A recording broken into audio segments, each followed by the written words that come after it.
He's a man who loves the earth.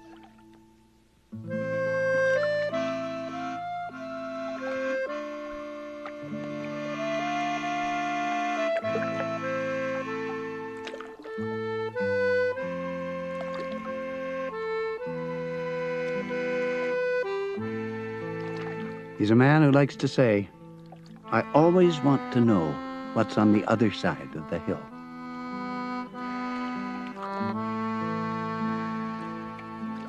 That's my spirit.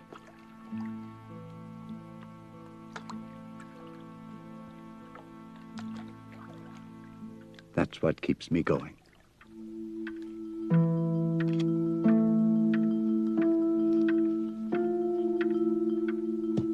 He lives now in a little house in the Laurentian Hills of Canada.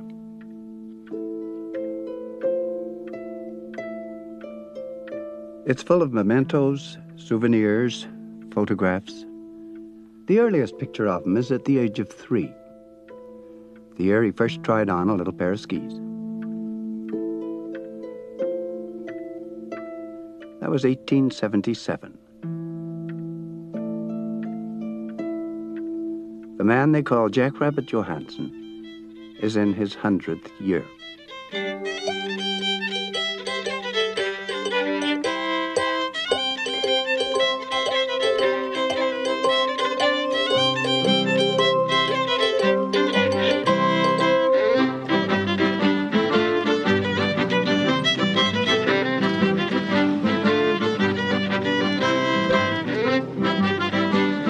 Seven o'clock Saturday morning, late February 1974, the little town of Lachute in the province of Quebec. An hour earlier, competitors from all over had taken off from here on the longest cross-country ski race in the world.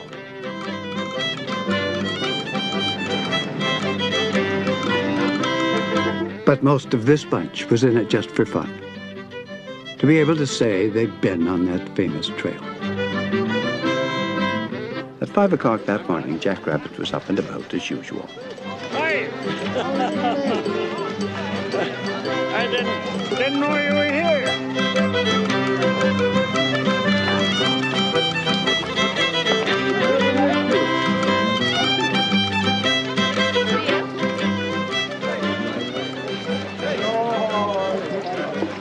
Five seconds, 5 seconds.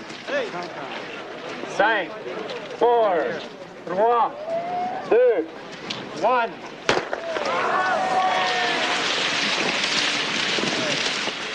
It looks like a race, but it isn't. They're testing themselves. Jack Rabbit's been into cross-country for about 95 years. Some are new to the game.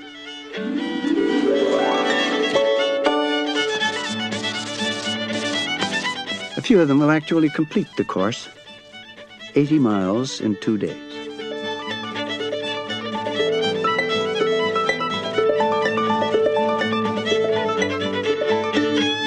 By noon, the weather had turned nasty.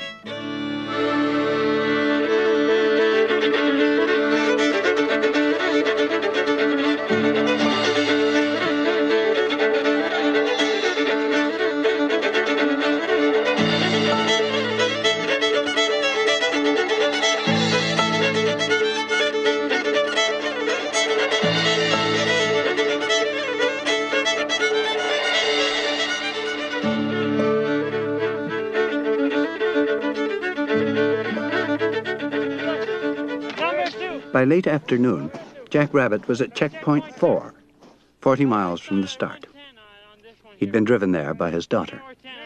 You know, when you get the shave, you go faster. Good to see you again this year. Good to see you. I got your wax, but I couldn't use it. That's all right. I bought the wet one and it's too dry. But remember that now. Shave off that beard and then go faster. Okay. Thanks a lot. Oh, beautiful. Despite the weather, it was great fun. And Saturday night, they would sleep in comfort at an inn in Montebello.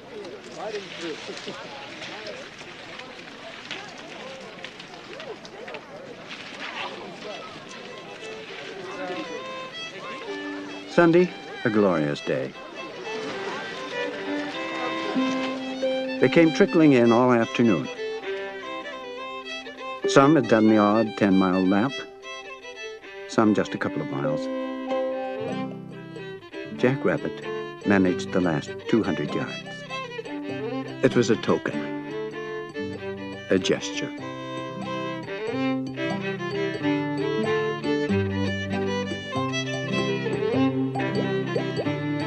The year before, it had been no gesture. He raced through the last 10 miles. Near the finishing line, he skidded on a stretch of glare ice hidden by a skiff of snow and went down hard. He managed to get to his feet and wobbled shakily over the line. That night, he gave a speech at the closing banquet. Only then did he allow the stretcher and the ambulance. He'd fractured a vertebra, broken his back.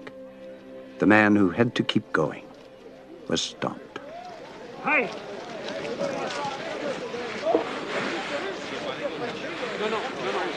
This year, at the finishing line, there was a curious little ceremony. It was a surprise for the man called the Father of Cross Country. He'd been commissioned by his host of friends, done from photographs by an Ottawa sculptor. I don't like the looks of the old fellow, but the sculptor couldn't do that. He did the best he could with a bad thing, you know, with a bad subject. Well, I feel sorry for you, old fellow. Where is the pain I have? Can you tell me? He's face to face with death. That fact he has accepted. But in the face of the unknown, there's still more than a touch of defiance. For him, it's been a great life.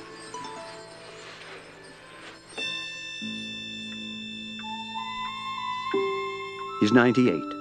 He's ready to fly home to Norway. He's 85. He's carving out ski trails in the wilderness. He's 70, leading a canoe trip in northern Quebec. He's 56. He's broke, and he's happy. He's 45, laying out the path of a railway. He's 30, selling construction machinery in Cuba. He's 18, a cadet at a military school in Norway. He's 7 years old, a schoolboy tumbling down slopes on skis. He's 3. He was the eldest grandchild in a family of Norwegians.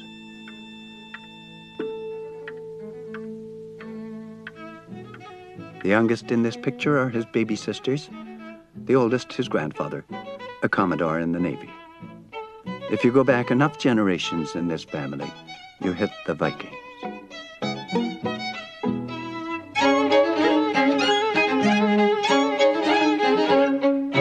Norwegian Archives of 1910. A party following a regatta near Jack Rabbit's birthplace. 1,000 years ago, the Christians of Europe prayed, "God spare us from the fury of the Norsemen." They traveled down the Volga to the heart of Russia. They sailed south, ransacking and pillaging. Scotland, France, Italy, Sicily.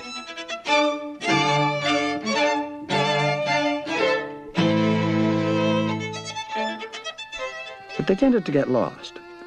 They intermarried with the locals, leaving nothing much behind but blue eyes and names like Normandy, Northman's land.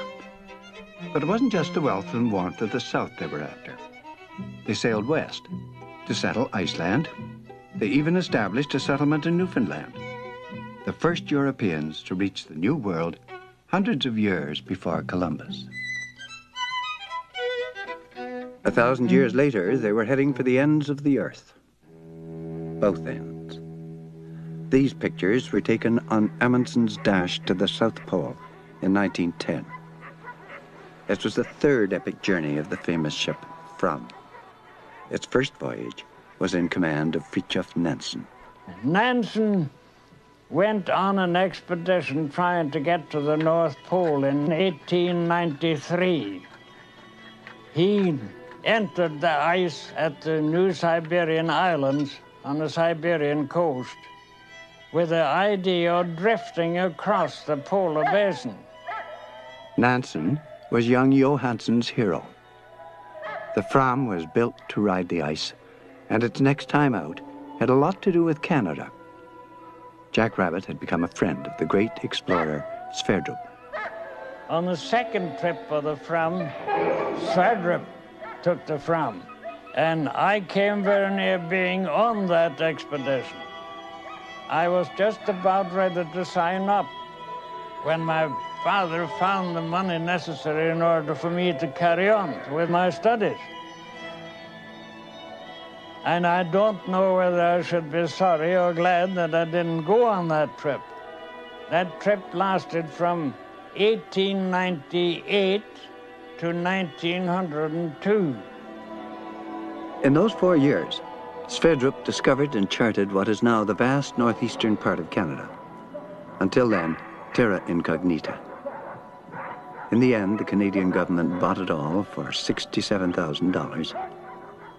Sverdrup got it 2 weeks before he died. Jack Rabbit, meanwhile, himself headed for America and eventually found himself at home in the New World. When I get up in here to Far Hills End, that didn't exist in the old days, but I know the lay of the land. It brings back to me a lot of happy memories from the days when we were developing the country for skiing. The Laurentian Hills, north of Montreal. I had a camp over there 1 year. That was during the Depression. I had deer and moose hanging in the woodshed. By the way, I shot the deer that fall, and I left it hang in the woodshed. It froze, and at New Year's time, I skinned it frozen. And that skin is still in one of my sleeping bags. 40 years later. It's very difficult to handle a deer skin in such a way that the hair will stay on it. But this was particularly good. It was skinned frozen, and it was never thawed except in a natural, gradual way in spring, and it's still good. In 1900, Herman Smith Johannsen, with a degree in engineering from the Technical University of Berlin, started work with the Brown Hoisting Company in Cleveland, Ohio. In the very beginning, it was an immigrant success story. Up the ladder, work hard, make your pile. He was a businessman. He worked for 3 years in Cuba in construction. He sold machinery in New Orleans. He headed a thriving machinery export firm in New York City for years. But he was never really at home in the city. Early in his career, in 1903, he came to Canada for a job as advance man, laying out the path of a railway through northern Quebec. For the first time in America, he felt at home. This was his kind of country. Then, when he was 54 years old, disaster. I made a lot of money. I know what it feels to make money. I also know what it feels to lose money. We had the Depression in the early 30s, and I was wiped out.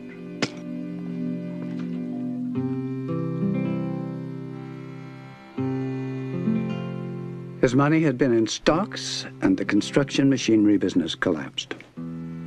He moved north into the Laurentian Hills.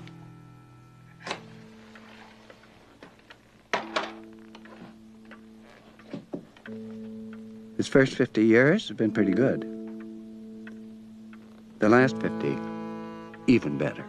I learned to adjust myself to the conditions after you lose your money. And I was surprised to find out that you don't need much money in order to make yourself happy and comfortable if you leave the towns and get out into the wilderness, as close to the wilderness as possible.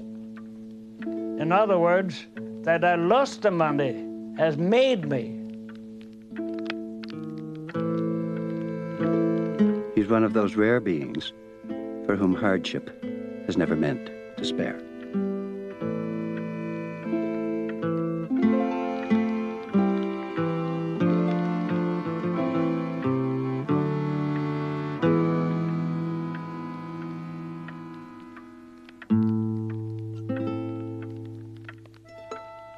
He was given the nickname Jackrabbit by the Indians, who marveled at this man on sticks, nimbly running rings around them on their snowshoes.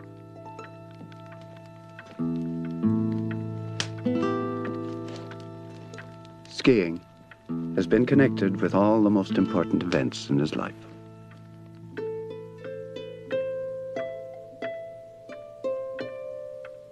His wife and eldest daughter, Alice. I was skiing in the parks in Cleveland, Ohio.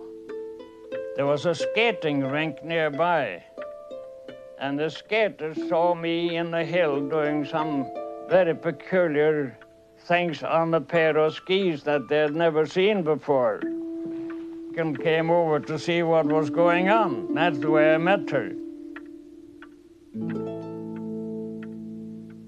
A Norwegian newsreel, 1910. Latest news from the world of sports.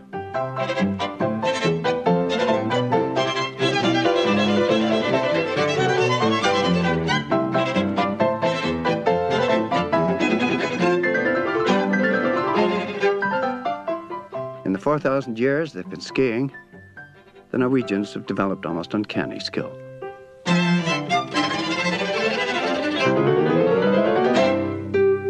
His family grew up on skis. His daughter Peggy, her older sister Alice, and brother Bob. Here they are at Lake Placid, New York, 1925. Jackrabbit was promoting cross-country and trail skiing at a time when to ski generally meant going down a hill. I would like to have a dog, but I can't have a dog because that would tie me down. Now, if I were incapacitated to such an extent that I couldn't move around and take trips, then I think the first thing I would have would be to have a good dog again as a companion. I have lived entirely alone since my wife died 14 years ago. I'm cozy, I'm lonesome at times, but I'm thankful for all that I have had, and I live in the present while I think of the old days with pleasure and thankfulness. I still believe that the best thing I can do is to get all I can out of our present day of living in the best possible way. And I hope I'll be able to succeed doing that for some time to come.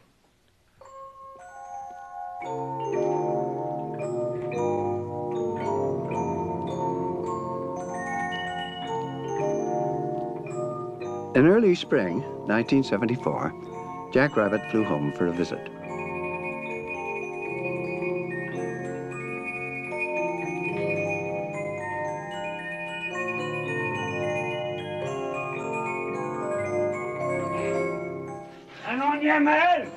One of his nieces, Kirsten, and her husband, a hydroelectric engineer, live in a suburb of Oslo.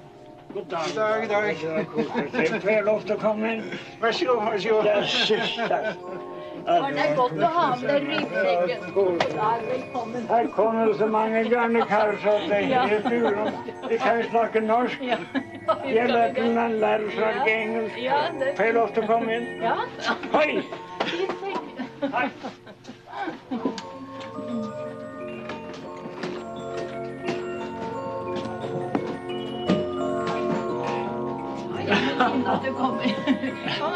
The surprise guests were the baby sisters, Helga and Elizabeth, now both well into their 90s.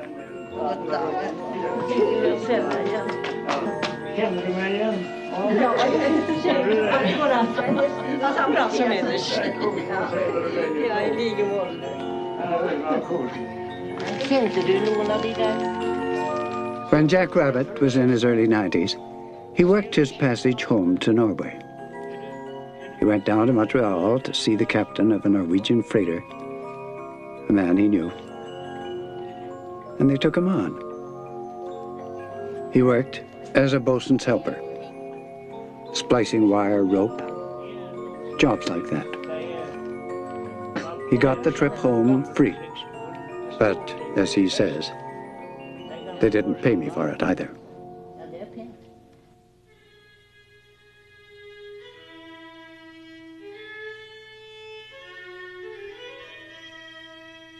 His birthplace is 80 miles from Oslo, and it's remarkably like the country in which he finally found himself at home, half a world away.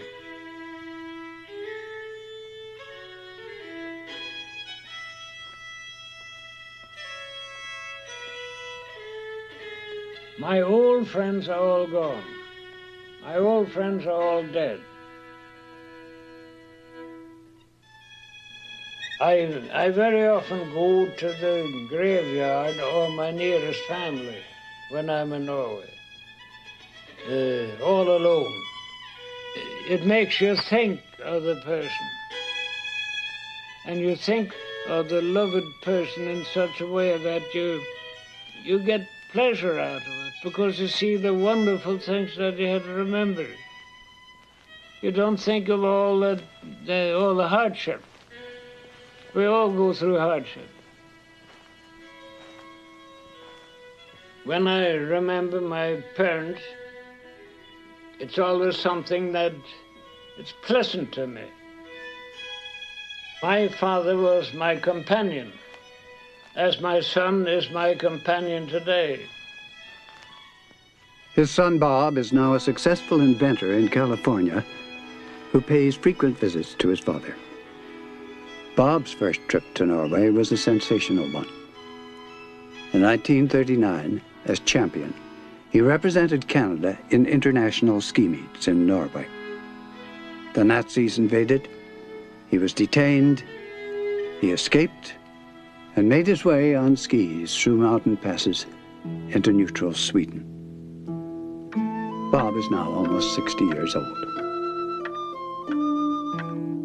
Jack Rabbit is a man who has found his earth, and he has transmitted his love of it to his children. His daughter Peggy and her husband were both entered in the marathon. But he had a very close bond, I think, with each one of us as children. Perhaps as I look back, maybe it was a dominating thing, but it was a comfortable relationship as far as I was concerned.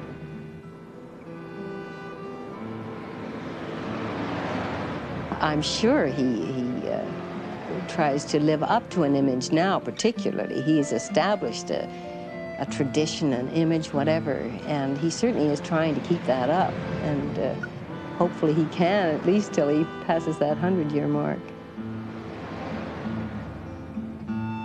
And maybe this has given him strength to carry on, really, physically, to keep on being the image he has projected.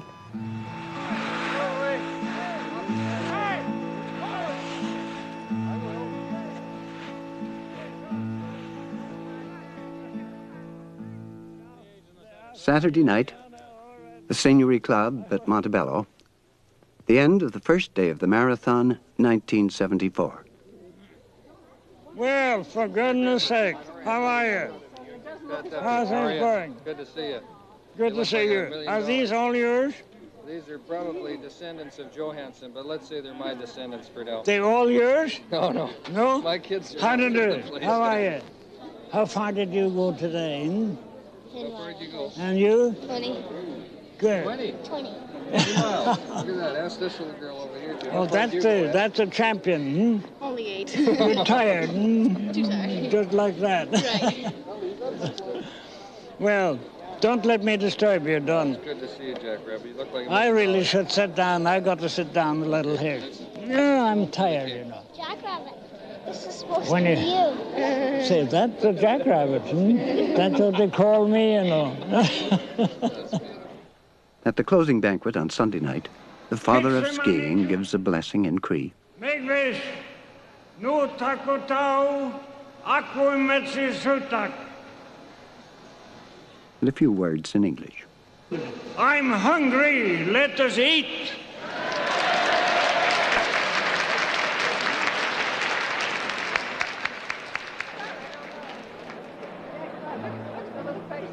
It is a gift for generation after generation. The love of the earth. What do you want? Indian? No, English. To my good friend. Well, I don't know. It's not flip. Brandy? Jack Rabbit. Brandon, all right. Not the first one. Not flip. Not the first one. Okay. My good friend. To Brandon. To my good friend. To Brandon. My good friend.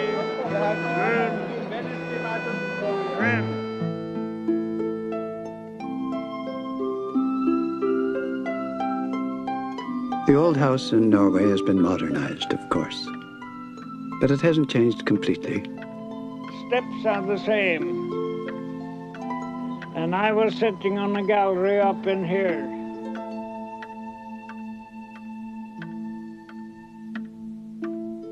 He grew up to be the man who says, I've always wanted to know what's on the other side of the hill.